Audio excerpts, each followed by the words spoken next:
कैसे रहेंगे रिजल्ट्स? देखिए नंबर्स अच्छे आ सकते हैं। रेवेन्यू में लगभग डबल डिजिट ग्रोथ दिख सकती है। एबिटा भी इनका डबल डिजिट ग्रो कर सकता है। वॉल्यूम ग्रोथ अच्छी रही है और इनफैक्ट बेटर प्रोडक्ट मिक्स पर भी कंपनी जोर देती रही है, जिसके चलते इनके रेवेन्यू को आय को सपोर्ट मिलेगा। बहुत ही डिसिप्लिन रही है कंपनी अपनी प्राइसिंग को लेकर, कॉस्ट सेविंग्स को लेकर, जिसके चलते हमने देखा कॉस्ट एफिशिएंसी रही है तो एबिटा मार्जिन में सुधार दिख सकता है। लगभग 13% एबिटा सुधर कर आ सकता है। 1797 करोड़, लास्ट ईयर ये 1592 करोड़ थे। पैट में भी लगभग 22% की ग्रोथ देखने को मिल सकती है। 970 करोड़ से बढ़कर ये 1185 करोड़ हो सकते हैं।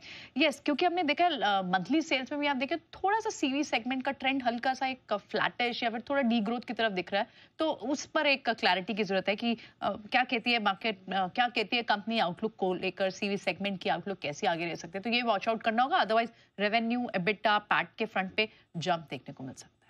ओके, तो ये है आपके अशोक लेलैंड। नतीजे कल पेश किए जाएंगे और साथ ही आएगा बोनस भी। आइए अशोक लेलैंड, नतीजों से पहले कोई ट्रेड बनता है तो श्रीकांत जी बताएंगे, नहीं बनता है तो भी श्रीकांत जी ही बताएंगे कि नहीं बनता है। श्रीकांत जी बताएं सर।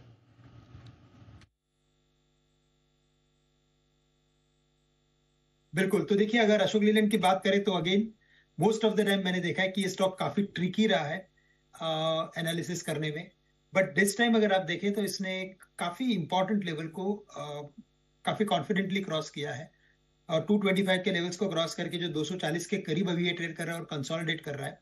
उसका मतलब यही है कि ये स्टॉक अपने प्रीवियस हाई को यानी 255-56 के लेवल्स को क्रॉस करते हुए अनिल जी हमें ये स्टॉक दिख सकता है। तो मैं यही कहूंगा कि रिजल्ट के पहले बिल्कुल एक कुछ लॉन्ग की पोजीशन, खरीदारी की पोजीशन हम ले सकते हैं, क्योंकि ओवरऑल ऑटो स्पेस में भी अच्छी खासी तेजी है। करंट लेवल से अगर इसे लॉन्ग करते हैं तो 230 रुपए का स्टॉप लॉस रखना पड़ेगा। थोड़ा स्टॉप लॉस बड़ा रखें, क्योंकि टारगेट्स मुझे लगता है कि इसमें 270 के अचीव हो सकते हैं। यह आपके लिए राय। अशोक लेलैंड पर नतीजों से पहले कोई खास ऐसा माहौल बनता हुआ दिख नहीं रहा हो, तेजी या मंदी का, ऐसा मानना है श्रीकांत जी का। आइए इस बीच